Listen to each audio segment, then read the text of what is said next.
الرحمن الرحیم۔ یہ بات آپ کے ذہن میں ہوگی کہ ہم گفتگو اسماء متمکنہ کے سلسلے میں کر رہے ہیں۔ تقریباً 11 قسموں کا بیان پیچھے گزر چکا ہے۔ آج ہمارے سامنے گفتگو آئے گی اس میں مقصور کے سلسلے میں، اسی طرح سے ایک لفظ الو جو زو کی جمع ہے اس کے اعراب کے سلسلے میں، اسی طرح سے اس اسم کے اعراب کے سلسلے میں جو یا متکلم کی طرف مضاف ہو۔ تینوں کا اعراب ہمارے سامنے آئے گا۔ ڈائریکٹ ہم اسکرین کی طرف چلتے ہیں۔ الدرس الرابع والستون، 64واں سبق، اسم متمکن کا بیان، نمبر 5، اس سلسلے کا 5واں سبق ہے۔ اسماء متمکنہ میں سے 12ویں قسم الو ہے۔ یہ کل 16 قسمیں ہیں۔ عربی زبان کے اعراب کو سمجھنے کے لیے ان 16 قسموں کے اعراب کو سمجھنا بہت ضروری ہے۔ ان کے بغیر ممکن نہیں ہے کہ آدمی کو کامل دسترس ہو اعراب پر۔ تو 12ویں قسم ہے الو۔ الو یہ زو کی جمع ہے۔ زو جو پیچھے آپ پڑھ چکے ہیں اسماء ستہ مکبرہ میں، اسی کی جمع ہے الو۔ یہ بھی والا یا والے کے معنی میں ہوتا ہے، جیسے آگے دیا ہوا ہے اولو الالباب، یہ قرآن کریم میں استعمال ہوا ہے۔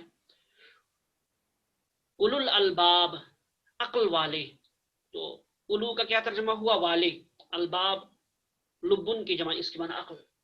تو 12ویں قسم ہے الو بمعنی والے، یہ زو کی جمع ہے جیسے اولو الالباب عقل والے۔ اس کا اعراب کیا ہے؟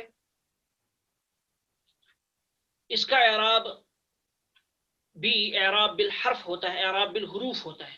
اس سے پہلے آپ کو بتایا جا چکا ہے بعض اسماء پہ اعراب بالحرکت ہوتا ہے زبر زیر پیش کے ذریعے، اور بعض اسماء پہ اعراب آتا ہے اعراب بالحروف کے ذریعے سے، واو یا الف کے ذریعے سے۔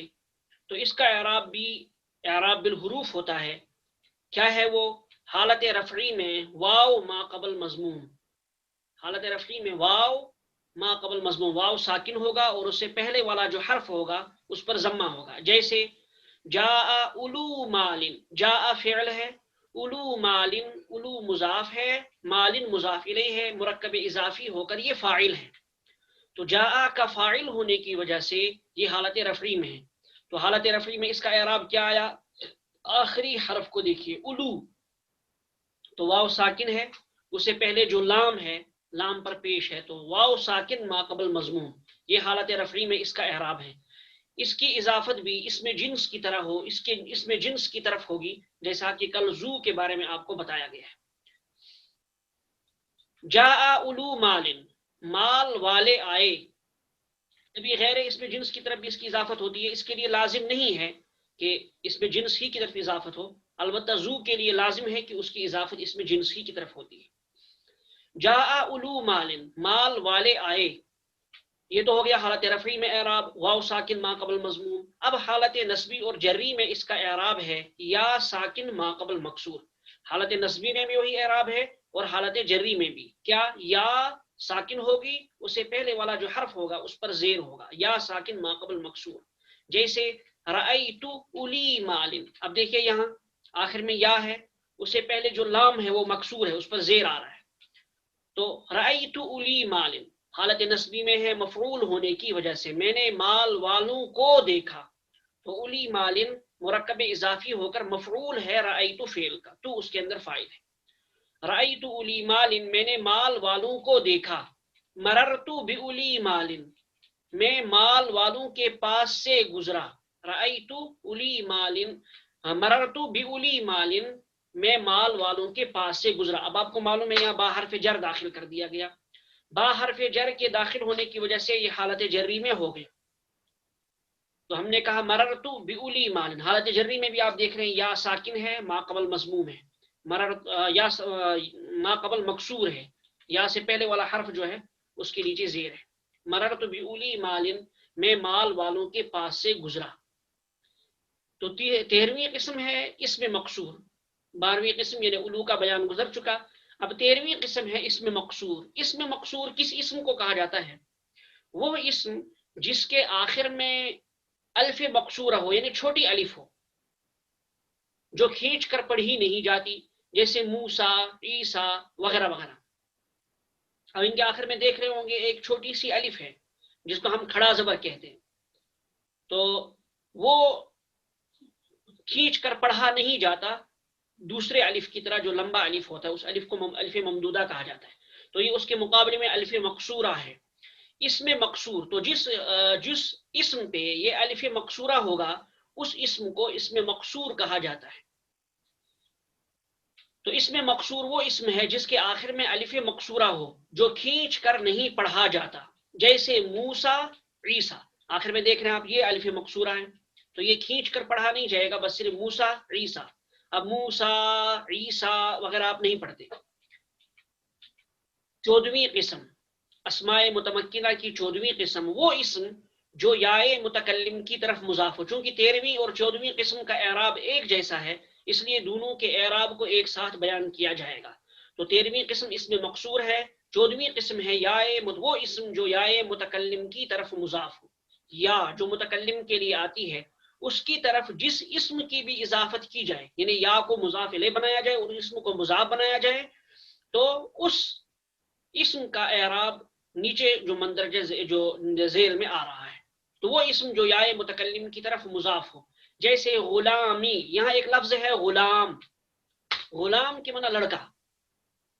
غلام لڑکی کو کہا جاتا ہے. اردو میں جو غلام ہے اس کو عربی میں غلام نہیں کہتے، اس کو عبد کہا جاتا ہے. تو غلام کے معنی لڑکا. غلامی اس میں جو یائے متکلم ہے، آپ دیکھ رہے ہیں غلام الگ لفظ ہے اور یا متکلم کی ہے، تو لفظ اس میں غلام کی اضافت کی گئی ہے یا متکلم کی طرف، تو اس کا اعراب تقدیری ہوگا. غلامی اس میں غلام کی اضافت یا متکلم کی طرف ہے اعراب. اب ان دونوں قسموں کا اعراب یعنی 13ویں قسم اور 14ویں قسم، اس میں مقصور اور یا متکلم کی طرف مضاف اسم کا اعراب کیا ہے؟ ان کا اعراب تینوں حالتوں میں تقدیری ہوتا ہے.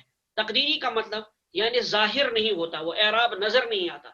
جیسے اوپر آپ نے دیکھا تھا رأیت اولی مال مررت بأولی مال، یا جاء اولو مال، وہاں آپ نے دیکھا تھا کہ حالت رفعی میں آخر میں واو آ گیا جو نظر آیا، اور حالت نسبی اور جری میں آخر میں یا آئی جو آنکھوں سے ہمیں دکھی جو نظر آئی.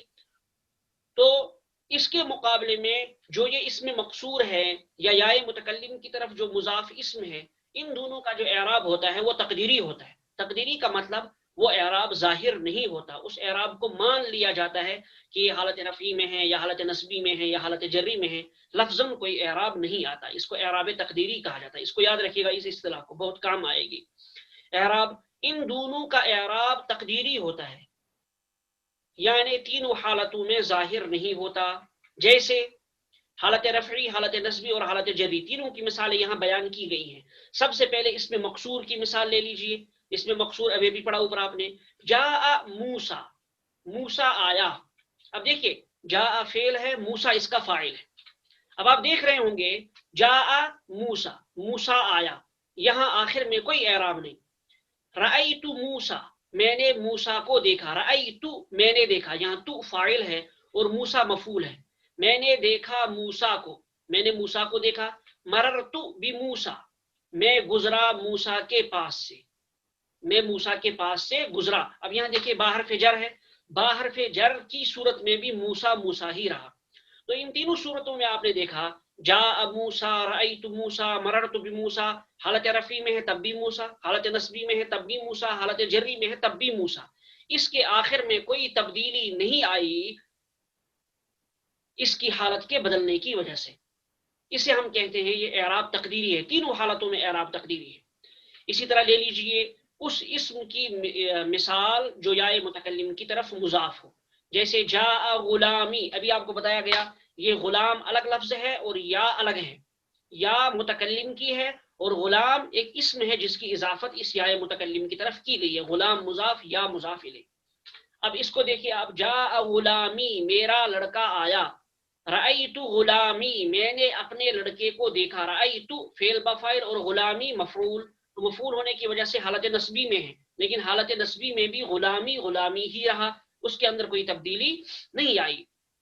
رأیت غلامی، میں نے اپنے لڑکے کو دیکھا، مررت بغلامی، میں اپنے لڑکے کے پاس سے گزرا. اب یہاں دیکھیے با حرف جر کے آنے کے باوجود یہ غلامی غلامی ہی رہا. مررت بغلامی، میں اپنے لڑکے کے پاس سے گزرا. جاء غلامی، رأیت غلامی، مررت بغلامی، تینوں حالتوں میں اس کا اعراب یکساں ہے. حالت کے بدلنے کی وجہ سے اس کے آخر میں کسی طرح کی کوئی تبدیلی نہیں ہوئی. اسی کو کہتے ہیں اعراب تقدیری. اعراب تقدیری کا مفہوم آپ سمجھ گئے ہوں گے کہ وہ اعراب جو لفظوں میں ظاہر نہیں ہوتا، جو نظر نہیں آتا، البتہ اس کو مان لیا جاتا ہے کہ موسیٰ، جاء موسیٰ میں موسیٰ حالت رفعی میں ہے، رأیت موسیٰ میں مفعول ہونے کی وجہ سے موسیٰ حالت نصبی میں ہے، اور مررت بموسیٰ میں با حرف جر کی وجہ سے موسیٰ حالت جری میں. اسی طرح سے جاء غلامی میں غلامی حالت رفعی میں ہونے کی وجہ سے مرفوع ہے، رأیت غلامی میں منصوب ہے، اور مررت بغلامی میں حالت جری میں ہے. یہ تینوں صورتوں کا اعراب ہو گیا. تو یہ تین قسموں کا بیان ہوا. بس یہیں پر سبق آج کا مکمل کر لیتے ہیں. السلام علیکم ورحمۃ اللہ وبرکاتہ. سبحان